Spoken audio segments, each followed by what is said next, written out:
કચ્છની પ્રાચીન રોગન કળાના કલાકાર આશિષ કંસારાએ રામ મંદિરની આબેહૂબ કૃતિ તૈયાર કરી।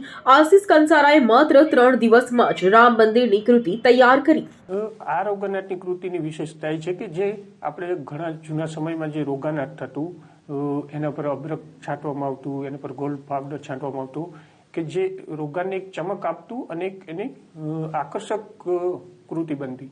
તો એ જ રીતની મેં આ જૂના સમયની જેમ જ આ રોગાનાટમાં કૃતિ બનાવી છે, રામ મંદિરની સેમ ટુ સેમ, કે જેનામાં રોગાન કર્યા પછી જે ગોલ્ડ પાવડર આવે છે એ છાંટી અને પીછીથી એને ટચ આપી અને કરવામાં આવી છે।